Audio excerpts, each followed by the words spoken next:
Gonçalo Amaral, boa noite. Muito obrigado pela sua presença aqui na CMTV. É um prazer voltar a recebê-lo aqui. Deixa-me começar aqui por esta pista alemã, mas fazer-lhe aqui uma pergunta, olha, se quiser provocatória, de certa forma, com todo o respeito, óbvio.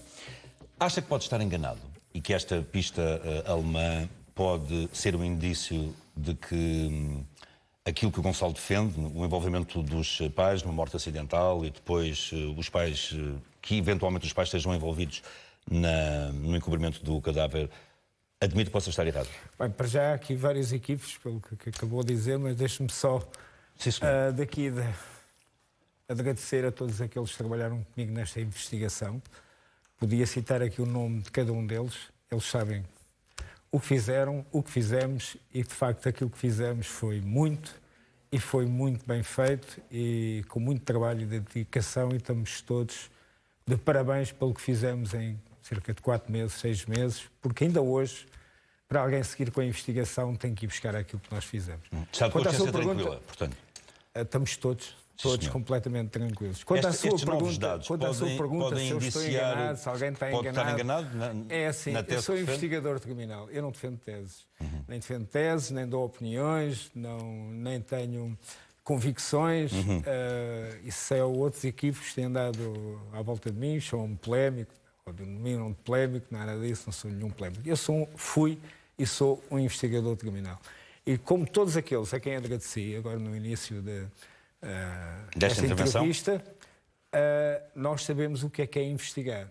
E o investigar é cingirmos a factos. E a partir de factos irmos avançando e tirando ou não tirando conclusões. Claro. Todas as conclusões que estão no processo estão até um determinado relatório, que é o relatório intercalar de setembro de 2007. E nessas conclusões, que são provisórias, chegamos ao ponto de dizer que poderia ter ocorrido uma ocultação de cadáver. E não estamos a acusar ninguém. Estamos, em termos de investigação, dizer, neste momento, até este momento, os indícios apontam para aqui. E até agora, nada foi provado em contrário. Claro. Quando fala de um suspeito, ou um pseudo-suspeito, ou um suspeito quase perfeito, ainda ninguém reparou o porquê do quase, mas depois mais à frente já posso explicar. Já vamos ter tempo, seguramente, para... Portanto, isto são tudo umas técnicas para... Olha, ainda nem se conseguiu...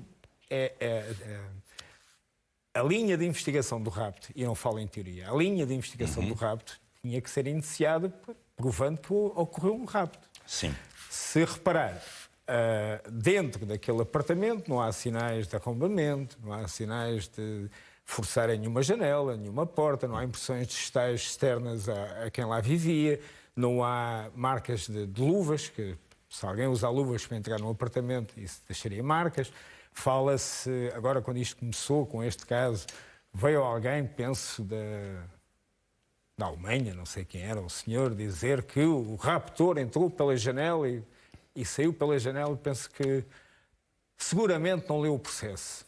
Não sei se o processo já está lido, já está traduzido para alemão, mas seguramente não leu o processo, porque aquela janela esteve sempre fechada. Aliás, claro. É a própria mãe da criança, não é claro, deixa-me acabar, é a própria mãe da criança que diz que a janela... Eu deixo-me acabar, mas deixa-me só dizer que nós ao longo do dia já lançámos uma reportagem com isso. A janela esteve sempre fechada, diz ela própria, esteve sempre fechada. E aparece aberta, há quem diga que estava aberta, há quem diga que estava fechada, e as únicas impressões digitais que estão naquela janela, na posição de abrir a janela, são as da mãe da menina que desapareceu. Claro. Portanto, não há ali mais nada. E por ali não entrou ninguém. Isto quer dizer o quê? Quer dizer uma coisa muito simples. Isto conjugado com a questão da segurança, dos esquemas que arranjaram para lá, que vigiavam as crianças, que as crianças, aquelas 3 estavam todas em segurança, porque iam lá não sei de quanto tempo. Aquilo é tudo uma aldrabice e uma mentira. Da parte dos pais de média e do grupo de amigos que com eles estavam. De todos. E a seguir...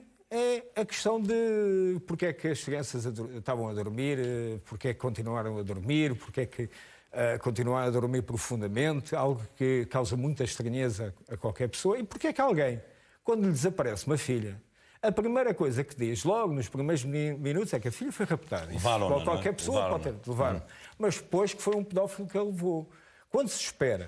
Quando alguém espera encontrar uma filha viva, não vem dizer que uma menina de 3 anos ou 3 a 4 anos foi raptada por um pedófilo, porque aí as hipóteses de aparecer viva são diminutas ou quase nulas. Parece que não há, em termos mundiais, nenhum caso que isso tenha acontecido. Todas as crianças têm aparecido felizmente vivas, quando foram raptadas, teriam 9, 10 anos, no caso das meninas, perto da puberdade. Mas olha, Gonçalo, diga uma coisa, sem querer aqui correr o risco de cometer algum equívoco, se cometer, o Gonçalo Eu quando falo de corrigir-me-á. equívocos é um rótulo que têm andado a pôr à minha pessoa, é aqueles que trabalharam comigo. É que isto aqui, o que está aqui, por exemplo, eu estou aqui hoje. Mas que rótulo é esse? Eu estou aqui hoje. Estou aqui hoje, mas não estou aqui sozinho. Antes de vir para aqui, antes de ter falado na semana passada, eu estive reunido com colegas que até estão reformados e temos falado das coisas. E não somos peritos em comunicação, nem nada disso, como é que se faz a comunicação ou não. Eu até lhe vou contar. Eu, com isto tudo, só tinha pensado dar uma entrevista ao Jornal de Viseu, ao Jornal do Centro. E essa entrevista ficou marcada e realizou-se na terça-feira passada. E um dos meus colegas disse, nós temos, devias não dar toda a informação de uma vez. No fundo, tentámos quase ser comunicadores e dividir um pouco da comunicação, deixá-los a pensar. Isto até resultou. Sabe porquê? Porque na entrevista que dei com o José Alberto Carvalho, da TVI, o seu colega, eu lancei para o ar a dizer importante, foi aí que é um facto, até como polícia, como investigador criminal, ninguém no seu, digamos, fazendo um trabalho sério, permite que se apresentem fotografias de um suspeito com 43 anos de idade e não com 30. E sabe o que é que aconteceu? Houve uma reação, mas tardia. Apareceu uma fotografia a preto e branco, muito descaracterizada, na quarta-feira. Já tinha dado entrevista ao Jornal do Centro. O Gonçalo faz à polícia alemã, só para as pessoas... Eu não faço críticas. Na minha opinião faz, desculpa. Eu não faço críticas. Eu apresento os factos. É assim, a autocaravana... Desculpa, isto não são críticas. É uma crítica construtiva. A autocaravana que sai daqui desta forma, da escata para a matrícula, e aparece depois, é-nos devolvida, entre aspas, toda pintada de branco, trabalhada em computador. O indivíduo, o tal suspeito, que se dizia que é suspeito, não há nenhuma fotografia dele com os tais 30 anos. Aos 30 anos era assim. E em maio de 2007, quando se diz que poderia ter sido o grande suspeito, também se sabe que ele estaria com o cabelo comprido pelos ombros. Daí essa outra fotografia que tem aí, que era um autêntico que é uma montagem sua, não é? Com base naquilo que seria o aspecto dele na altura. Que eu não sei fazer isto em computador, não tenho muito jeito para computadores. Mas isso, Gonçalo, desculpa agora o seu raciocínio, claro. Mas isso, independentemente agora aqui da terminologia, claro, mas isso, independentemente agora aqui da terminologia, porque temos tantas coisas tão importantes para falar, é claro que, ao dizer isso, está a fazer uma crítica à polícia alemã. Não, estou só a chamar a atenção, estou só a ajudá-los em que... querem que as pessoas sejam conhecidas. Mas só para que as pessoas percebam, porque este dado é importante, só para que as pessoas percebam essa crítica que está a fazer, é que, à luz daquilo que são as boas práticas da investigação, não se coloca uma fotografia de um suspeito com a idade atual, deve-se colocar sempre uma fotografia mais próxima possível como é que a pessoa seria? À altura dos acontecimentos. E não só na fotografia e a polícia alemã não fez isso, na própria fotografia da autocaravana. Claro. Porque se têm dúvidas se ela estaria assim daquela forma toda personalizada, que era facilmente identificável pelo Algarve inteiro, não só na Praia da Luz, como na Praia de Sagres, como em Tavira, em Vila Real de Santo António, até no sul de Espanha, fosse onde fosse. Toda a gente poderia identificar aquela viatura. Até porque tem uns desenhos que a tornam muito característica, muito especial. Agora, pode ter sido uma técnica, uma tática, digamos assim, de quem identificar esta que estão a mostrar, sem estar personalizada, está a mentir. Pode ser, não é? Ou então... Nós estamos agora a ver, achei aqui as imagens deste suspeito alemão, no Christian Bruckner, do lado esquerdo é a imagem da altura... quase perfeito. Da altura em que ele teria 30 e poucos anos. 2006 e do lado a imagem é a tal fotomontagem, a da reconstituição que o Gonçalo fez, que seria mais ou menos este o aspecto que ele teria na altura do desaparecimento. Poderia ser, pelo menos dizem que teria o cabelo comprido. E repare que isto não é de sumenos importância, porque há 2 testemunhos que falam de um homem que transportava uma criança ao colo. E esses testemunhos nem na fotografia de 2006 se aproximam. E ao contrário do que dizem por aí, de que há retratos robôs, por exemplo, das testemunhas irlandeses, os irlandeses nunca realizaram nenhum retrato robô, por uma questão muito simples. É que disseram e afirmam que nem por fotografia, nem se lhe fosse presente, poderiam identificar. Mas, Gonçalo, ainda em relação à polícia alemã, já fez aqui esta crítica em relação ao... Mas não vai pela polícia alemã, sabe? Porque a questão não é a polícia alemã, se calhar até é a polícia inglesa. Talvez seja a polícia inglesa. E depois temos aqui o pormenor, é o pormenor do cabelo. Porque o motivo é que a polícia alemã teria feito isto? Corta o cabelo? Porque no fundo, cortou-se-lhe o cabelo. Mas aquilo que me está a dizer é que a polícia alemã não está a ser competente. Eu não estou a dizer que não seja competente, até podem ter sido levados para um determinado manipulada. caminho. Não é por acaso. Foi manipulada pela polícia inglesa. Porque não é por acaso que os ingleses vêm dizer logo: o senhor responsável pela operação não sei quantos que está a decorrer lá no Reino Unido, vem dizer a idade, a altura e que é parecido com o pai da menina, não é? Portanto, e é a questão do cabelo. Porquê é que se lhe corta o cabelo? Porquê é que se põe o cabelo curto? É para encaixar. E isto não é ser sério. Eu não estou a acusar a polícia alemã, nem a polícia britânica, nem por aí fora, e já lá vamos. Mas... E se voltarmos a esses tais testemunhos, são os únicos testemunhos que têm interesse, porque de facto viram um homem a transportar uma criança ao colo. Nós já vamos ver esses testemunhos, Gonçalo. Peço que me confie agora aqui um bocadinho a mim em termos da minha especialidade de comunicação, sim, porque senão são muitas linhas que ficam soltas e as pessoas podem não conseguir seguir aqui o nosso raciocínio. Ainda em relação à polícia alemã, há aqui esta crítica em relação às fotografias, ficou clara. Depois a crítica em relação à carrinha é que as imagens que foram apresentadas como sendo da carrinha de Bruckner são imagens muito posteriores ao aspecto que a carrinha tinha na altura do desaparecimento de Mehdi, que é o aspecto que já mostrou aí nessa fotografia. Mas, a ser manipulada a polícia alemã pela polícia inglesa, qual é o interesse da polícia inglesa nisto? É encontrar o tal suspeito perfeito, como o Gonçalo diz, para encaixar a tese? É isso? Exato, porque repare, e este é o grande drama desta investigação. Eu volto àquilo que disse no início. Qualquer investigador criminal, até um inspetor estagiário, se lhe entregassem este processo, a primeira coisa que ele faria era começar na primeira à última página a ler o processo e tirando os seus apontamentos do que é que ainda poderia ser feito, para onde é que se poderia avançar. E, portanto, não se pode dar saltos. E não se pode ir atrás de alguém que diga que não, eu afirmo e estou convicto que a minha filha foi raptada por um pedófilo. É que nem foi raptada por uma questão de resgate, não foi raptada para a adoção, que poderia, aí então, era a hipótese mais viável da criança estar viva, ter sido raptada em termos de adoção, motivada por uma adoção, por uma família, ou por uma pessoa que quisesse adotar. Agora, colocarem o ponto em que é rapto, logo na mesma noite, na noite do rapto, e o rapto por uma rede pedófila, por um pedófilo, é não estar à espera que a filha apareça viva. Com uma criança com esta idade. Claro. E depois é o ir atrás. Mas Gonçalo, repare, você tem primeiro, quando o senhor lá alemão vem dizer, o senhor não sei se é procurador, se é da polícia, vem dizer que o raptor entrou pela janela, esqueça, não leu o processo. Não pode ter lido o processo. Alguém lhe disse que lhe contou essa história que entrou pela janela. Mas porquê que um procurador alemão diz que este homem, o Christian Bruckner, está envolvido no desaparecimento e que Mehdi não está viva? Porquê é que ele diz isto com esta convicção? Olha, já ouvi... Depois, a partir de um determinado momento, a convicção já ouvi várias coisas. Olha, uma primeira é que ainda não leu o processo. Aí digo-lhe, estou convicto que ainda não leu o processo. A segunda é que... já ouvi uma versão, também penso que é de um polícia, a dizer que a menina poderia ter sido até alvejada dentro do apartamento. Alvejada.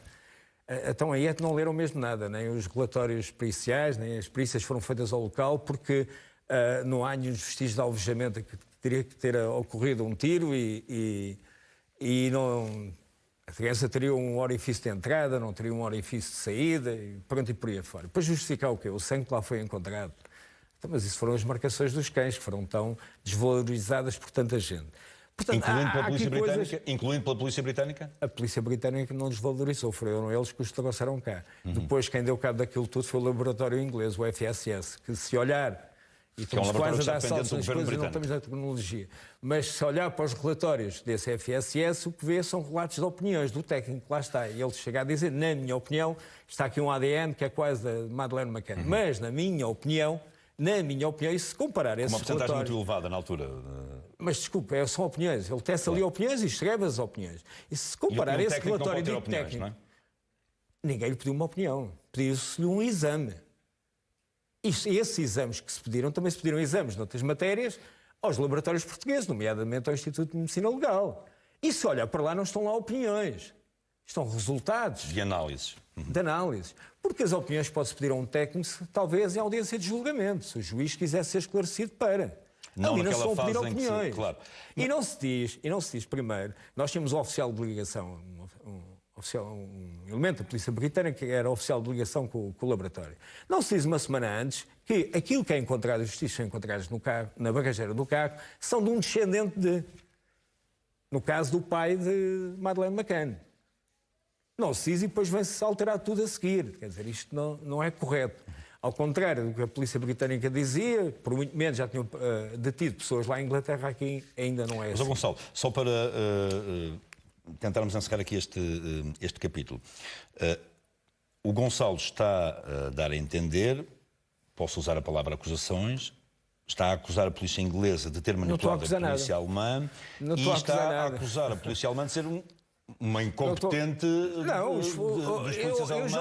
Eu já ouvi. Da congénere da polícia judiciária alemã de serem uns incompetentes de todo o tamanho. Não são incompetentes, não são incompetentes, são rigorosos. E o rigor demonstra-se pelo que aqui está. Sim, mas isso isto está é a ser irónico. Está a ser irónico. Não estou a ser irónico. Quer dizer, a dada altura só podemos sê-lo. Alguma coisa se está a passar que ainda ninguém entendeu. Será que os alemães querem resolver o caso e para isso necessitam de ter um suspeito alemão? Só assim é que têm competência para. Será que alguém quer protagonismo? Mas o que é Será que alguém conhece alguém do outro lado? procurador alemão e a polícia alemã e a polícia inglesa? Eu já ouvi isto? tanta história que eu não sei o que é que ali se passa. Agora sei que a polícia inglesa tem desde o início andado à procura de pedófilos que encaixem na teoria do rapto, sem provar o rapto, sem demonstrar que existiu um rapto. Entende? E a partir dali dá-se o salto à procura de um pedófilo que encaixe. Mas, sem querer ter aqui nenhum erro de terminologia, nenhum equívoco, o Gonçalo Amaral, tendo em conta os indícios recolhidos na investigação, o que é que defende? Esta tarde nós passámos aqui declarações suas em que dizia que, à partida, de acordo com os indícios que foram recolhidos na investigação, tudo apontava para eventualmente uma morte acidental com uma posterior ocultação de cadáver por parte dos pais. Só para ver se as pessoas seguem aqui bem o nosso raciocínio. É nisso que o Gonçalo Amaral acredita? É essa a sua convicção? Olha, a minha não é confissão. Convicção. O meu saber profissional é de que esta investigação tem que continuar. E tem que continuar, reiniciar-se no ponto onde estava. Não se podem dar saltos. E é voltar a ler da primeira à última página. Tenham paciência, leiam. Todos aqueles que estão relacionados com o processo, que têm o processo nas mãos, leiam o processo. Mas não me está a responder à minha pergunta. Não estou-lhe a dizer Qual é isso. Que é a sua convicção? Eu sou profissional. Eu já lhe disse há pouco que aquelas conclusões... Não se pode ter uma... Do relatório intermédio. É um relatório intercalar. E o relatório intercalar vale o que vale, não é um relatório final. É um relatório provisório. São conclusões provisórias. E que têm que ser testadas, digamos assim. Tem que avançar a investigação para se perceber se se confirma ou não se confirma aquilo que se solidifica ou não aquelas suspeitas. Ao mesmo tempo, até que se pode avançar noutras linhas. Por exemplo, há respostas que nós necessitamos de ter. Nós estamos aqui a falar há quanto tempo? 10 minutos, 15 minutos? Ainda não falámos de uma pessoa. Confesso que não faço a mínima ideia. Pois, ainda não falámos de uma pessoa. Estamos a falar de um suspeito. Estamos a falar de um suspeito. Mas ainda não falámos da pessoa principal no meio disto tudo. Porque ninguém a conhece. Quem é que é? Completamente. Que é aquela menina que desapareceu. Que é a questão da vitimologia. Uma investigação deste tipo começa pela vítima. E não pelo suspeito. Nós temos que saber quem é a vítima. Mas estás a referir a que menina? Madeleine McCann. Conhece-a. Sabe tudo daquela menina. Os portugueses ou no mundo sabem tudo sobre aquela menina. Olha, há pelo menos uma coisa que não sabem, o histórico clínico.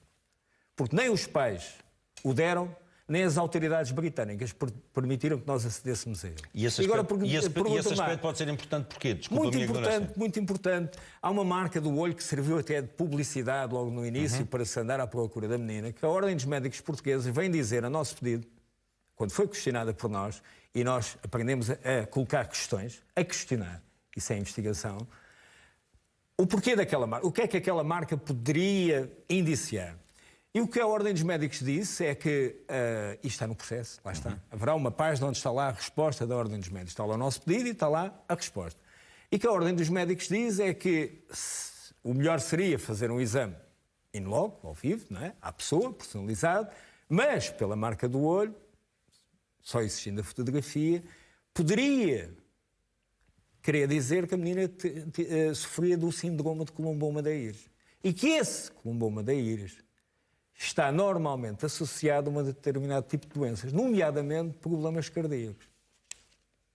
E agora pergunto-lhe se não é importante o histórico clínico. Agora pergunta quem quer ouvir se conhecem Madeleine McCann. Está a consubstanciar a tese de que esse relatório poderia ser importante para... Não é tese. Não é tese. Voltamos desculpe. ao mesmo. Okay. São coisas que faltam no processo. Sim, senhor.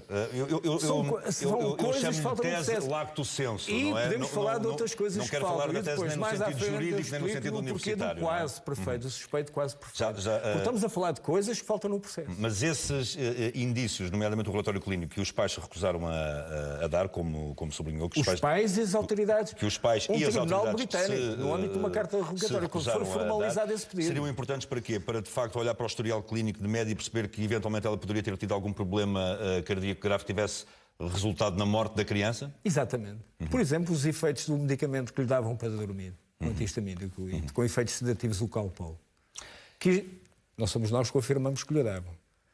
A mãe diz que tinha, o avô diz que as crianças adormeciam com, Os pais são médicos. que não é?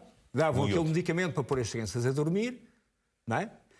E aquilo que nós sabemos é que os gêmeos que ficaram lá em casa dormiram profundamente a noite toda, que a criança que saiu, que terá sido vista transportada, não sabemos se ia a dormir, se o ia profundamente ou se ia morta, não sabemos, e aí será a grande diferença entre o rapto ou a ocultação de cadáver, e que a mãe, nessa noite, passou a noite toda a verificar se os gêmeos respiravam. Eu perguntei, porque é que uma médica, mãe, passa a noite a verificar se os seus filhos respiram, porque havia um risco. Seguramente que havia um risco.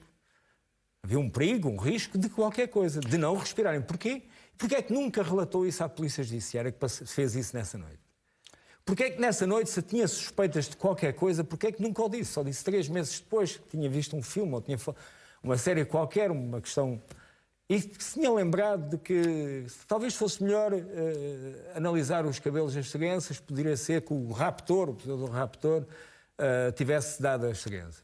Mas lhe posso dizer que há relatórios, e isso também está lá no processo, leiam página a página, também lá está de que foram os técnicos logo que foram fazer o exame pericial ao local, o primeiro exame que é feito, tentaram verificar se existia odor, a cloroforme e a éter, e nada disso existia. Portanto, isso foi logo uma preocupação inicial. Na tal investigação dizem que foi mal feita. Eu, a propósito de investigação mal feita, eu, para preparar aqui um bocadinho a nossa conversa, falei com algumas pessoas da Polícia Judiciária, umas que já não estão lá, outras que continuam, umas são próximas de si, outras um bocadinho mais distantes. Aliás, ainda hoje tivemos aqui o José Manuel Andes a apontar um erro capital, digamos assim, sentido figurado, da Polícia Judiciária no início das investigações, que canalizou toda a linha de investigação para a tese do desaparecimento e não considerou, num momento inicial, os pais como suspeitos. Deixe-me fazer aqui 3 ou 4 perguntas de algumas dessas falhas que estas pessoas com quem eu falei, estas fontes com quem eu falei, me apontaram, para me dizer de sua justiça. Quando o Gonçalo foi informado do desaparecimento da Média, estava a jantar e enviou para lá, para o local, não é? Para o Ocean Club, o piquete da Polícia Judiciária. Não teve o ímpeto de ir lá também? De parar de jantar e ir lá também? E porquê que teria que lá ir? Porque sabe que o piquete funciona. Os funcionários piquete são funcionários competentes. E, portanto, foram que fizeram uma inspeção competente. E recolheram os dados que tinham a recolher. Não é? Agora, se me disser assim, a partir de agora, ou a partir daquela altura, ou antes daquela altura, o protocolo é o diretor da polícia tem que ir ao local. Ainda não vi isso. Claro. Viu, por acaso, um desaparecimento daquela criança aqui na zona de Peniche, ir lá o diretor de Leiria? Não vi, claro que não. Mas eu explico-lhe Repare o que porquê estes da são os minha pergunta. procedimentos da polícia. Porque não poderia estar a jantar, era hora de jantar. A questão é que a Claro, polícia podia, tinha não todo o pode, direito disso, não é? nós não podemos, quem está à frente de um departamento, não se pode, digamos assim, armar em que resolve tudo. E no fundo isso parece quase que não demonstra uma coisa desse tipo, como estava a dizer, ir ao local e logo de início, parece que não se demonstra confiança nos profissionais que trabalham com ele. Portanto, E portanto não vê isso os normalmente. profissionais do Piquete eram competentes e, portanto, tinha total As pessoas da confiança. Polícia Judiciária são pessoas neles. competentes. Eu explico-lhe porque é que fiz esta pergunta. Pode ter sido uma pergunta mal feita ou não. A estupidez minha ou não. É que, e isso foi muito relatado na altura, quando a Polícia Judiciária chegou ao local, o interior do apartamento, os eventuais indícios estavam muito contaminados, porque tinham entrado muitas pessoas e saído muitas pessoas. E cães? Se alguém da PJ, com a experiência que o Gonçalo Amaral tem, estamos a falar de um homem que ficou em primeiro lugar no seu curso da Polícia Judiciária. Curso de inspectores-chefes. O curso de inspectores-chefes. E na altura o atual diretor da Polícia Judiciária também fez esse... Não. No primeiro curso é que foi a melhor nota, atual, não é? Não, o atual entrou na polícia de outra forma. O anterior curso... O anterior, exatamente. O anterior diretor foi Portanto, meu colega de curso de agentes, na escola no bairro de Louros. Mas nesse curso da no PJ, 20º onde o curso de Gonçalo formação Amaral de entrou para a agentes. PJ, foi o homem que teve a melhor nota do curso. Não, é em termos de... Mais tarde, isso é tudo mais tarde. Sim, senhor. Como inspetor-chefe. Mas o que eu lhe quero dizer com isto é que, se calhar, se fosse o Gonçalo a ter ido logo lá ao local, poderia ter, fruto da experiência que tem, impedido ou evitado tantos danos Os na danos eram já contaminação de provas, inevitáveis. ou não? Ou era Os danos já inevitável? estavam provocados. Os danos já existiam. Quando a polícia lá chega, já existem esses danos. E não é por culpa dos elementos da Guarda Nacional Republicana, porque quando eles lá chegaram, já muita gente lá estava dentro do apartamento. Quando lhes exigiram que colocassem lá os cães, no fundo foram quase forçados a... Por quem? Pelo casal.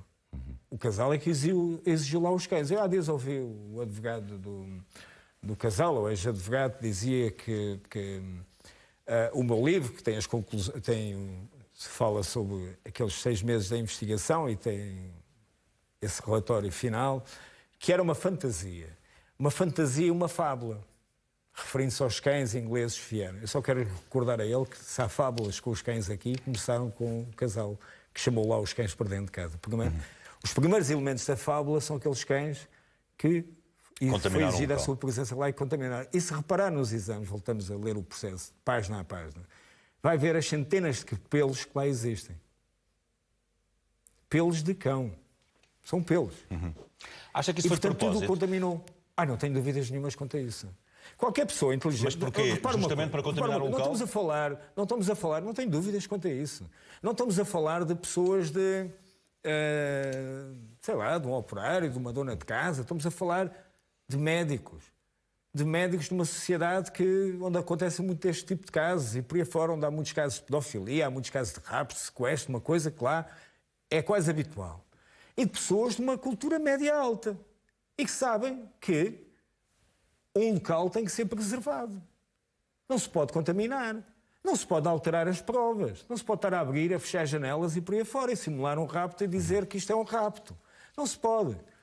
Porque, de facto, isso altera tudo. O mentir, o alterar, o simular, o contaminar, faz-nos a nós perder muito tempo. Fez-nos perder muito tempo. Aplicar, ter que usar outro tipo de recurso e por determinados caminhos que, de facto, nos fizeram, no fundo, é isso mesmo, perder tempo, desculpa a redundância. Não há problema nenhum. Mas, de facto, a convicção que eu tenho depois de o ouvir, de o voltar a ouvir, é que, independentemente da terminologia que eu usar, o Gonçalo tem uma forte convicção de que os pais estão envolvidos na ocultação do cadáver. Então, como é que eu digo isto sem usar convicção? De acordo com os dados que existem... A minha convicção, se viesse chamar convicção, a minha convicção é esta.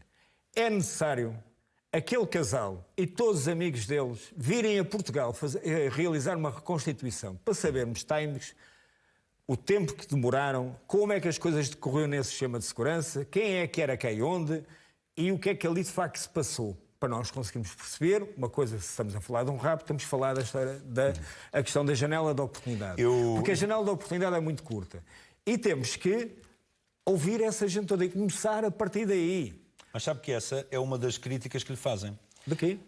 A janela de oportunidade é muito curta. E essa é justamente uma das críticas que lhe fazem, uma das falhas que lhe apontam a si e à equipa, que é, logo nos primeiros momentos após o desaparecimento, foram detectadas incongruências no relato dos pais de médio, do grupo de amigos, na periodicidade com que iam ver as crianças, nos trajetos que faziam. Mentiras, olha, o pai da criança. E está nos autos. Mas uma das falhas a primeira declaração que diz é que saiu do local onde jantava para ir à casa urinar. Claro. Mas e essas incongruências que entrou pela porta da frente. Lá está a questão da porta da frente. Passou o pé da tal janela que já deveria estar aberta ou fechada, não se sabe. Que entrou pela porta da frente com a chave. Quando depois se vem a saber que a chave estava no interior da casa e que todos eles acediam à casa, aqueles que moravam nos apartamentos ao nível do resto de chão, não acediam pelas portas principais, mas pela porta das traseiras, que está mais próxima do tal local onde jantavam, pelas tais portadas do jardim, e não pela frente. E, portanto, isso são algumas das mentiras que ali existem. É logo a questão do acesso ao Claro, mas uma das falhas que é apontada à investigação, não estou a personalizar em si, enfim, era o homem que liderava a investigação, é que logo na primeira oportunidade deveria ter feito imediatamente, se calhar até na própria noite, isto são dito por pessoas com que eu falei da Polícia Judiciária, algumas que têm muito respeito por si, fontes minhas, que deveria ter sido feito logo ali no mais curto espaço de tempo uma reconstituição daquilo que aconteceu e que os pais de Mehdi e os amigos deveriam ter sido interrogados com mais... interrogados mesmo para essas fragilidades serem exploradas. E que isso não foi feito. Até eu vou-lhe dizer. Na tal janela de oportunidade que é muito curta, como disse. Para realizar uma reconstituição, primeiro tem que ter os testemunhos das pessoas, os depoimentos. O FBI utiliza, e muito bem nós aqui em Portugal, penso que ainda não, uma questão muito simples, que é a chamada pergunta de resposta livre. Explique-me lá o que é isso. É simples, e vai ver que isto é melhor do que estarmos a fazer a pergunta e a resposta. O que eles fazem? Pegam numa folha de papel, dão ao pai, ou a quem tinha a responsabilidade e a custódia e a guarda da criança desaparecida, e dizem, está aqui esta folha de papel, está aqui uma caneta, e o senhor escreva tudo o que fez, desde que se levantou, com quem falou, faça um relato. Tudo, desde ali até este momento. É a pergunta de resposta livre. E depois pegam nesse testemunho, não é? E só depois é que vão fazer olhar as para perguntas. as incongruências, eventuais incongruências. Fazer as perguntas. Nós aqui usamos a técnica que é pergunta-resposta. É questionar logo.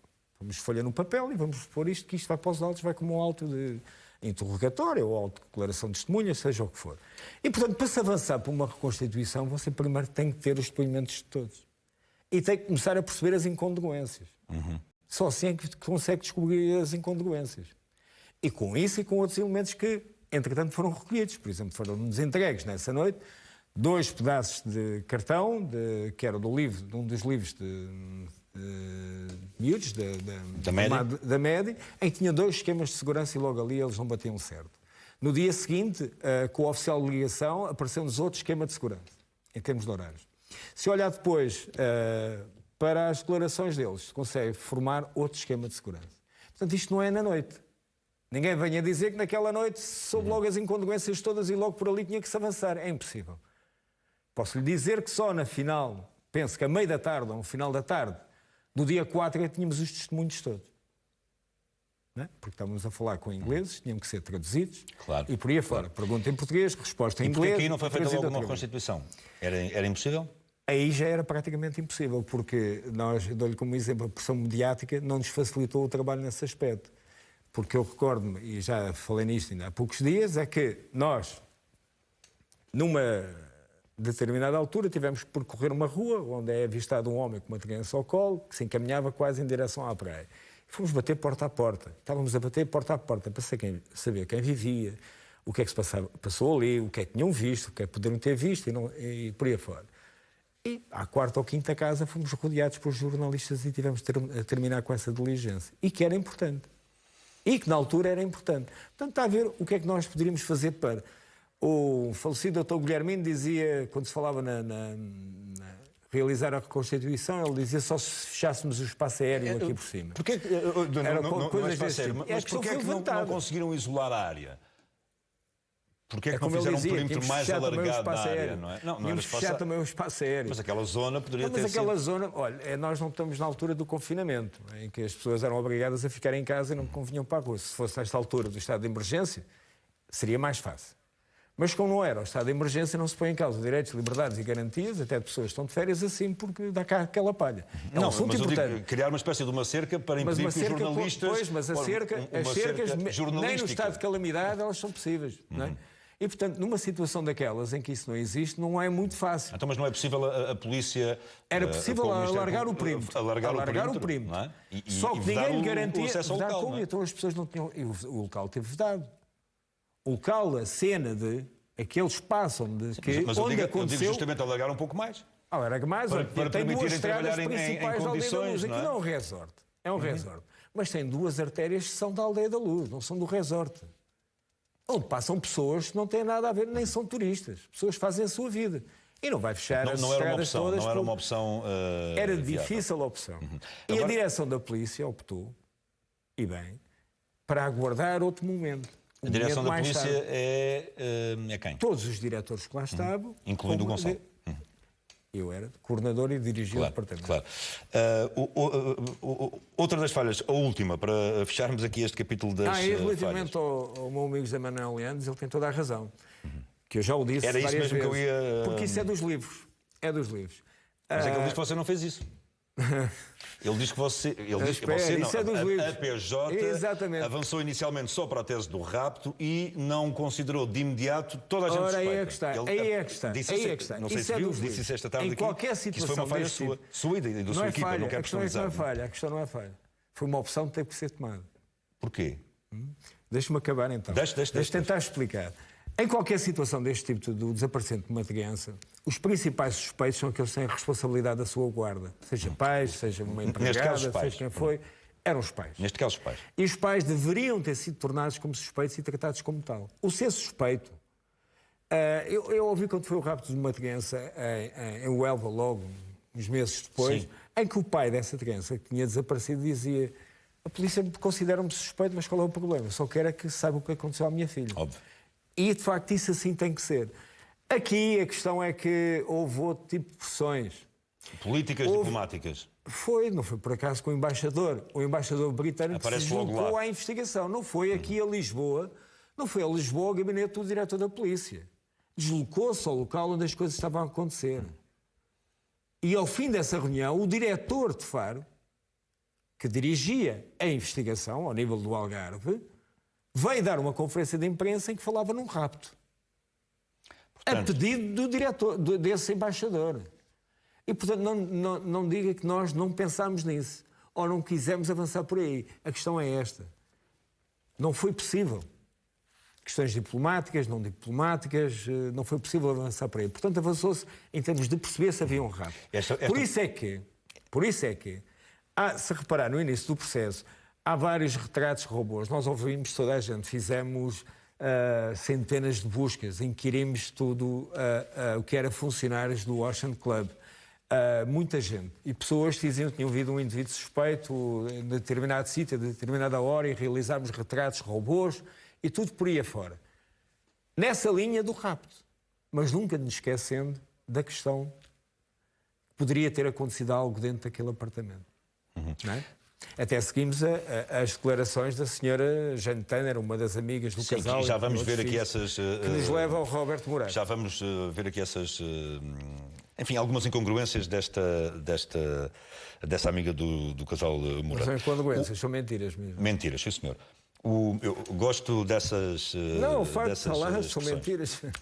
Aliás, uma das Porque coisas... não são nada... pelo menos não há equívocos, não é? Mas quando é que o Gonçalo... Deixe-me usar a convicção, olha, não me ocorre agora uma outra palavra. Deixe-me usar aqui a convicção sem irmos aqui para os equívocos.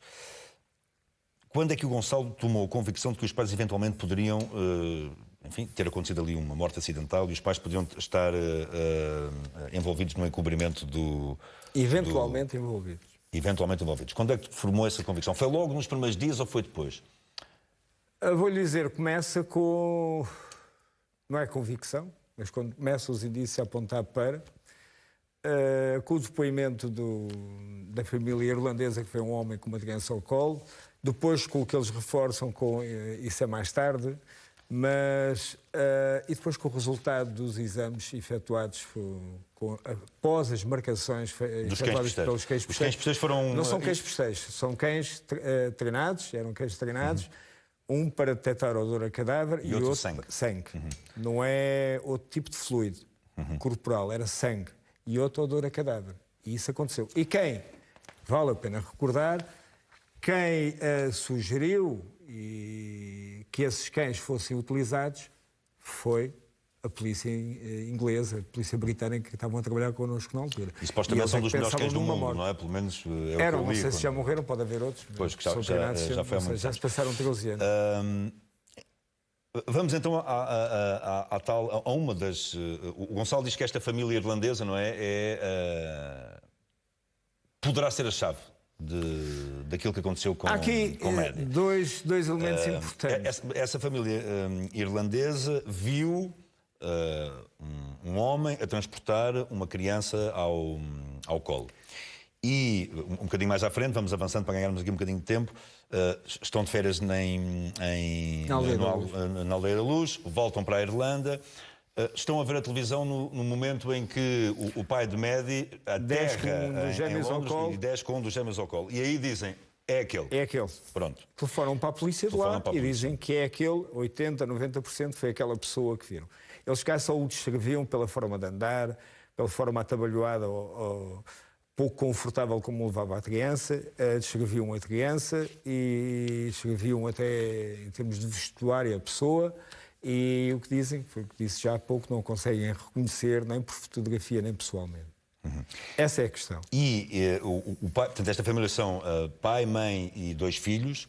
E o pai disse agora recentemente que a pessoa que eles viram a descer não é Christian Bruckner. Eu sei se ele disse, porque havia a notícia, posso estar enganado, porque ele já teria falecido. Se ele o disse, é sinal que ainda está vivo. A informação que eu tenho aqui é esta, nós estamos a dá-la. Se estiver errada, olha, eu também não sei, já. Porque de facto, eu saí da investigação, voltei para Faro no dia 2 de outubro de 2007, e nessa altura o que estava a acontecer é que estávamos a tratar da vinda a Portugal, às expensas da polícia portuguesa, desse Sr. Martin Smith e do filho e da filha, para tentarmos estabelecer horários. Por exemplo, eles, o que dizem, em termos de horário que se possa confirmar que foi assim. Por exemplo, tiveram a jantar no Dolphin, num restaurante que é o Dolphin, e temos o pagamento desse por cartão multibanco do jantar. Portanto, 5 minutos depois, ou qualquer coisa, terão-se levantado e foram a um bar, onde beberam umas bebidas. Aí não há pagamento, houve pagamento em dinheiro. A questão era saber quanto tempo é que demoraram ali. A que horas é que, de facto, se cruzaram com a pessoa que se dirigia no sentido da praia, com a criança ao colo. E tentar recolher mais pormenores, porque não é possível, em termos de prova, vir a fazer reconhecimentos fotográficos, pessoais, por exemplo, com o pai de Madeleine, porque é uma pessoa conhecida, quem é que eles iriam reconhecer? A pessoa que viram no dia 3 de maio à noite ou a pessoa que viram nas televisões passado uma semana ou 2. Portanto, isso não funciona assim, ok? Há outro testemunho que fala no tal homem também com uma criança ao colo. E aí é interessante verificar que, pela descrição que é feita, tanto em termos da roupa, como em termos da estatura, da forma de andar... Nós preparámos aqui uma componente gráfica, justamente a propósito disto. Portanto, nós estamos a falar do testemunho de Jane Tanner, que era amiga dos McCann, a propósito da descrição da criança e da tal família irlandesa, do Martin, o pai, a mulher, o pai, a filha e o filho. E nós temos aqui alguns dados que vão começar agora a aparecer aqui num quadro, que dizem o que é que cada um disse sobre a descrição da criança. E o que é que o Gonçalo infere destes relatos? Da amiga dos McCann e pelas coincidências que existem, esse estudo aí foi feito por uma pessoa qualificada para o fazer, não foi por mim. Eu apenas li e reparei na coincidência entre as declarações, a descrição que é realizada pelo Jean Tanner logo no primeiro dia, no dia 4 de maio. Nós agora estamos a falar da descrição do suspeito. Desculpa, eu induzi-o em erro, Gonçalo, mas as pessoas são as mesmas. É a amiga dos McCann. Sim, estamos a falar da descrição do homem que levava a criança ao colo. Exatamente. O que dali resulta é que é a mesma pessoa. Portanto, a pessoa que Jean Tanner diz que vê é a mesma pessoa, a 99%, que os irlandeses viram. Andar apressado, não parecia turista, diz se os irlandeses não conseguem reconhecer por fotografia ou pessoalmente, e só reconheceram daquela forma de andar, e dizem que 80% ou 90% não dizem que parece ser, dizem que é, já a senhora Jean Tanner, por aquilo que afirma, com as mentiras que diz, leva-nos a concluir que ela sabe quem é a pessoa, que a conhece e que a protege. Repare, ela mente relativamente à hora. Nós temos aqui várias variáveis deste quadro. Eu vou pedir aqui à realização que vá mudando as variáveis sobre a descrição do suspeito à medida que nós vamos falando. Atitude, relativamente ao cabelo, o cabelo, os irlandeses dizem que é um cabelo curto, castanho, e ela diz que é escuro. Aí há uma outra diferença. Em relação à descrição do suspeito. Mete essa diferença que é um cabelo escuro e tem um pouco comprido atrás. Mas de resto, por aí não há uma concordância, digamos assim, temos compleição física. Um pormenor que ela coloca. Compleição física, é o que estamos a ver agora. 1,70 m, 1,75 m, dizem os irlandeses, 75, 70, 75 e 1,80 m. Anda ali por 1,70 m até ou 1,80 m. Depois, face, Jean Tanner não consegue descrever, não é? Sim, mas depois diz que fazer nos 35, 40. Meses depois, ou anos depois, consegue fazer um retrato robô. Cá fez um ovo, que agora até aparece como dizendo que é este suspeito alemão, não é? E depois, lá fora, consegue fazer um desenho em que vem com um homem com uma criança ao colo, em que desenha o todo, que é interessante, com a roupa, com os sapatos, e com o casaco, e com a criança também com o pijama. Bom, depois há aqui mais variáveis, não é? Para além da face, a roupa,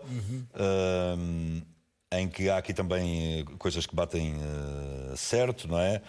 Calças de cor bege, sim, o bege as calças é a cor mais dominante, não é? Há ali umas variantes, entre ser o creme bege, ser o cor bege dourado, e portanto as calças não há uma grande variante, digamos assim. O que fazia outra das variáveis que estamos agora aqui a ver neste momento, tanto a maneira como era a criança era transportada, não é? A Jean Tanner diz que vai nos braços, eles dizem que vai com a cabeça nos ombros. Justamente a mesma posição que estava quando o pai de Maddie desce do avião com um dos gêmeos ao ombro e é identificado a 80, não é? Ou com uma probabilidade muito forte para esta família. Depois, em que sentido se deslocava? E aqui há uma incongruência, não é? Exato. Aqui começam as mentiras da gente. Vai num sítio, a amiga dos McCann diz que vai noutro, não é? Aqui começam as mentiras. Portanto, vamos ver. O avistamento As mentiras da amiga dos McCann. Começam a reforçar-se as mentiras. Porque ela diz que vê o tal homem com a criança ao colo quando está a sair do restaurante e que passa pelo pai da menina que está a falar com outra pessoa no passeio junto ao portão de acesso à vivenda. E que ali, naquele momento, viu, eles estão ali a conversar, e que na rua de cima, no sentido descendente, em direção à casa de Roberto Morato, passou o tal homem com a criança ao colo nos braços. Isto seriam 21h15. Segundo ela. Segundo ela. Repare, logo aí está a mentir. Gerald McCann ainda tentou dizer que não era ali o local onde estava com o Jeremiah, outra pessoa, que era no outro passeio do outro lado da rua. Só que esse senhor veio dizer e confirmar que onde se encontraram foi ali. Portanto, ela não tinha hipótese de passar por eles sem eles a verem. Aliás, tinha que bater com eles, ombro a ombro, senão não passava. E não era por ali que acedia aos apartamentos. Não era por ali. O que se terá passado, o que se pode ter passado, portanto, não é às 21h15 que vê. Porque, é por volta das 22, não é? Pelo menos é essa hora que diz. Porque às 22 é que é o Schmidt que vê, porque ninguém anda 45 minutos com uma criança ao colo pela Aldeia da Luz. E a distância do apartamento ao outro local são cerca de 5 minutos. E não 45 minutos. Portanto, ela ao dizer que é às 21h15, é para o que está é a retirar. 45 minutos Para dizer que da é aquela equação. hora, uma hora que ela sabe. É uma hora que ela sabe que aquelas duas pessoas estão ali naquele ponto. Não é? E, portanto, vem dizer Portanto, que está a criar um alibi. o rapto que aconteceu, um alibi para alguém. Está-me a dizer que está a criar um alibi, neste caso, alibi para alguém. eventualmente, exato, E que é às para os 21h15. pais da média. E mais, nós não conseguimos saber, isso foi algo que fomos à procura, lá está, mais tarde, não conseguimos saber como é que estavam vestidos naquela noite. Nós tentámos fotografias da noite, ninguém nos deu fotografias da noite do jantar. Aliás, só nos deram fotografias de dia, nunca tivemos acesso ao que é que se teria acontecido em termos de fotografias, de fotos. Mas sabemos que, pelo relato dessa pessoa que estava a falar com o pai da menina, à porta do apartamento onde desapareceu Madeleine, que ela estava com um vestido púrpura e descreve como uma mulher de púrpura, que quando vai para casa está a fumar à porta do apartamento. E porquê? Ela, nessa altura, quando sai, foi para o apartamento porque a filha estava doente. Abandonou o jantar e passou a ficar dentro do apartamento. E é normal, como ela viu, estar a fumar e que mais tarde voltasse a vir a fumar cá fora à rua. E de onde está, avista perfeitamente alguém a passar ali à frente. Mas não no sentido que ela disse. E não à hora que ela disse. E se ela mente quanto a isto, só há uma razão, é porque conhece a pessoa. E sabe quem é. E, portanto, quem pode, e isso o Ministério Público e a Polícia Judiciária deviam, de uma vez por todas, ouvir de novo essa senhora, que ela preste um testemunho juramentado. Já basta de mentiras. Um testemunho juramentado, nos termos legais. E que, porque a solução disto pode estar nela. Não é tanto nos irlandeses. Os irlandeses só nos aparecem por causa do Robert Murat. Martin Smith vem dizer que não é Robert Murat. Eu ouvi aqui as notícias na televisão, já ele estava na Irlanda, porque esse eu conheço. Só assim é que nós soubemos que existia a família irlandesa. Enganaram-nos, levaram-nos ao engano, levaram-nos até ao Robert Murat. Mas tivemos a sorte de aparecer outro testemunho. E esse testemunho dá para checar este testemunho. Entende? Claro. Só por si não prova nada. Mas é põe em crucial causa este para, testemunho. Mas coloca em causa este testemunho. Porque não há nenhum rapto às 21h15.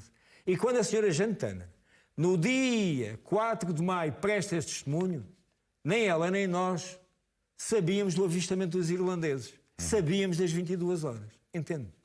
Entendo. E isto está no processo. E basta ler o processo. E mais digo, não está muito longe. Porque é logo no dia 4 de maio. O processo tem uma linha cronológica, é no dia 4 de maio. Se quiserem chegar às declarações do Sr. Martin Smith, é dia 26 de maio. Estará por aí pelo 6º volume. Agora vamos olhar outra vez para Christian Bruckner. Eu peço aqui a sua ajuda para me ajudar passa a redundância, para me ajudar a, enfim, valorizar ou não alguns destes indícios novos. Este suspeito foi localizado, a antena do telemóvel de Christian Bruckner colocou ali na zona. Há uma num chamada... raio de 6 km. Num raio de 6 km. Isso é um Sabe indício... porquê? Sabe porquê? Porque as antenas ali, há, por exemplo, uma antena à entrada de Lagos, se você estiver ali, a entrada de Lagos pode-lhe bater a antena da Praia da Luz, ou ao contrário, vice-versa, e ir até quase à Via do Infante e por aí fora. E o que se fala são 5 a 6 km, 6 km. Não o coloca ali no apartamento. Não o coloca na zona do aldeamento? Nem na zona da Praia da Luz. Só por si não faz prova, mas é importante se... Agora, está-me a falar do número de telefone, mas alguém tem certeza que esse telefone é desse senhor? Não é? Se fosse, se a polícia tivesse a certeza, não andava à procura de quem é o telefone. Porque nós temos... Não é verdade. Tem 2 telefones. Um que dizem que é de alguém que trabalhou no Ocean Club, que não está na lista de funcionários, pelo nome que eu já vi por aí, não está na lista. Não está na lista. Também não se sabe quem foram as primeiras pessoas que chegaram a esse indivíduo. Não se esqueça que andaram por cá detetives privados, andou por cá muita gente, não se sabe o que é que disseram a esse indivíduo. Nem deixaram de dizer. Quando ele terá prestado um depoimento formal, se é que o prestou à Polícia Judiciária ou a outra polícia qualquer, o que é que terá já falado e com quem? E depois, é tudo muito estranho. que já ouvi dizer que o homem é traficante de droga, que o homem andava em festas, que andava aqui, andava acolá. Mas qual é o número de telefone dele? Mas, se a polícia soubesse qual era o número de telefone, ou se tivesse a certeza que um daqueles 2 números de telefone era dele, não precisava de andar à procura. portanto, neste momento Ou não é não verdade? sabe. Neste momento não sabe. Se soubessem, não andavam com esse apelo. Esta é a minha leitura. É a minha leitura. Mas repare como pequenos pormenores parece que fazem prova. Mas aquilo que está no processo... Não, por isso é que eu e estou a como pedir diz, para, com a sua, João enfim, Ferreira, com a sua opinião. aquilo que está no processo... Eu tive um procurador que me dizia assim: olha, o que não está no processo não está no mundo. O que não está nos autos não está no mundo. Portanto, ao contrário, só está no mundo aquilo que está nos autos. Entende? E porquê é que todos os outros indícios que existem, todos, e nem lhe falo em indícios, falo em factos, aqueles que já referi alguns, das mentiras, daquilo que aconteceu e tal, não servem para nada. São fantasias, como diz lá o ilustre advogado. E aqui, num telefone, nem se conhece, num telefone, nem se conhece, que se diz que o homem estava ali. Portanto, este indício... Que, aliás, o telefonema nem é à hora dos factos, lá está, mas nós também não a sabemos. Precisamos da reconstituição. Mas o telefonema é por volta das 9 da noite. Não, o telefonema será aquilo que eu vou expor aí às 19h30 até às 8. Ok. Nós checámos, repara, a investigação é tão mal feita, tão mal feita, tão mal feita. Mais Que 2 as mil polícias números ingleses, de a polícia telefone. inglesa e a polícia alemã só têm acesso aos números de telefone e ao registro porque nós cuidámos de preservar e de conservar todo o tráfego. Foram mais de 2 comunicações ali. mil números. E não é? analisámos vários números. Há análises realizadas no processo a partir das 20 horas da noite. Das 20 da noite. Entende? Não, fomos às 19h30. Das 20 da noite, porquê? Porque saíram para jantar às 20h30. E puxámos meia hora antes. Os peritos disseram, vamos por aqui, nesta fase. E, portanto, não encontramos nada de relevante. Mas esses dados existem. Numa investigação que se diz foi muito mal feita. Agora, a violação da idosa norte-americana por parte do Christian Brucken está provado. Sim, mas o violar uma pessoa adulta... Pode ser um indício De quê? de desvios sexuais, de comportamentos sexuais desviantes, que pode ser um pedófilo, eventualmente, que poderia ter feito... Um pedófilo com uma pessoa adulta de 72 anos. Mas também há indícios ou informação de que não era só a idosa. Esta idosa ele eu violou-a, respondo-lhe às não é? suas perguntas, mas isto é um embuste. Esta publicidade é um embuste da parte de quem lançou isto. Não é da CMTV nem dos jornais. Mas eu estou a perceber. É que largaram o coelho. É? E agora vão lá todos tentar Quem caçar largou o coelho. foi o procurador alemão e a polícia alemã. E a polícia inglesa. E a polícia inglesa. Aqui nós, ao que teve coisa, eventualmente haverá um suspeito. Não andámos aqui, a polícia portuguesa, lá nisso, soube ter o seu cuidado. Portanto, para si, e largaram quem o está por trás coelho. disto é a polícia inglesa que manipulou a polícia alemã. Não tenha dúvidas. Quando se manipulou a polícia alemã, eu não disse manipulou. Se calhar... Não, disse há pouco que deixou manipulada. Se calhar acordaram. Não falei, acordaram, pode ter havido ali qualquer coisa. Há pouco disse-me isso. Há ali quaisquer coisas, há ali coisas que nós não entendemos. Agora, é assim, quando é dado o anúncio de que... Assim, eu tenho logo o cuidado de dizer que é parecido com... Como quem diz, está aqui uma fotografia de 43 anos, é parecido com avancem lá com os retratos robôs. Está aqui uma carrinha, avancem lá com... Venham lá informações e mais informações e tal. Eu recordo neste processo. Mas ele violou mesmo esta senhora, não é? Mas tem 72 anos. É? Claro, ok. Mas pronto, isto é provado. E quando a polícia soube disso, parece que só soube agora. Ou há pouco tempo. Não foi em 2007. Isso terá acontecido em 2005. Mas a polícia judiciária disse não soube disso. Em 2007 não sabia que tinha acontecido aquilo ali, naquele lado. Digo mais, nós, no primeiro dia, logo no dia 4, havia um suspeito. Não poderia colocar no radar por causa disso, não é? Havia uma pessoa... Um jovem com cerca de 20 e tal anos tinha antecedentes, um português, antecedentes por abusos sexuais. Crianças que vivia a 100 metros do local. E nós fomos à procura dele. Sabe onde é que ele estava? A trabalhar no Qatar ou no Dubai. Portanto, confirmámos isso. Percebe? Tudo o que estava ali à volta, nós não tínhamos conhecimento disso. Óbvio, se tivéssemos tido. Mas outra coisa. Ainda relativamente a isso, e volta-nos atrás. Fala-se que é uma vivenda na Praia da Luz. Que ele terá, já ouvi a versão que ia lá para furtar, mas depois violou e não sei quanto mais. Como aqui, teria ido para furtar também, mas depois, em vez de furtar, levou a criança. Que existirá até alguém na praia do Ocean Club que, de repente deixa de ter necessidade de dinheiro. Que lhe passava informação privilegiada para ele ir fazer os assaltos. Sobre? Existirá algo... Mas privilegiado em que sentido? No sentido de vai ali Está agora um turista. porque... Isso parecia não vale nada?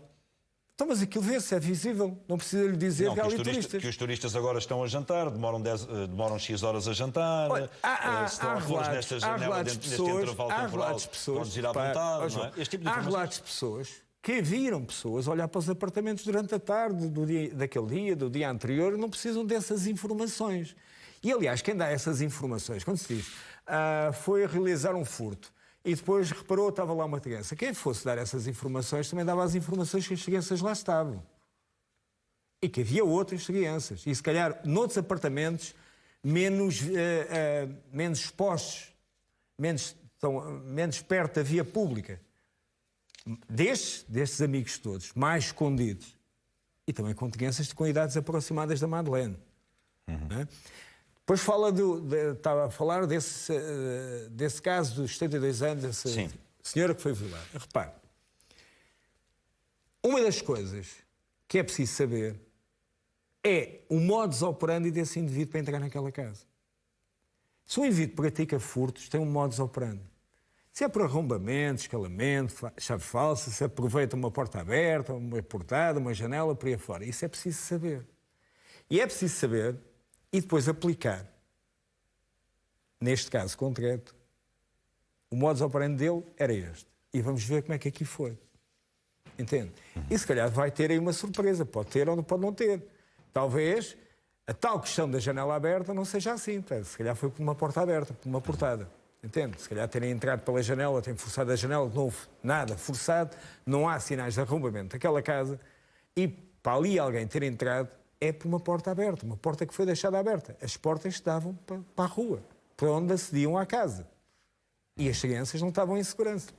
E aquela conversa que ele teve com um amigo de um bar, com a sócia do quiosque, em que disse que sabia o que tinha acontecido, nunca assumiu crime nenhum, não é? Mas o conhecimento dessas conversas é de quando? Está-me a perguntar a mim?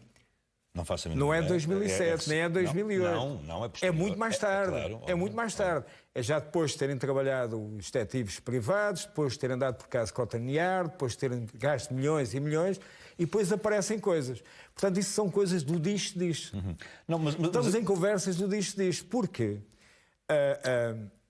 em termos de testemunhos da época, sabe quais têm? Esse de nós falamos.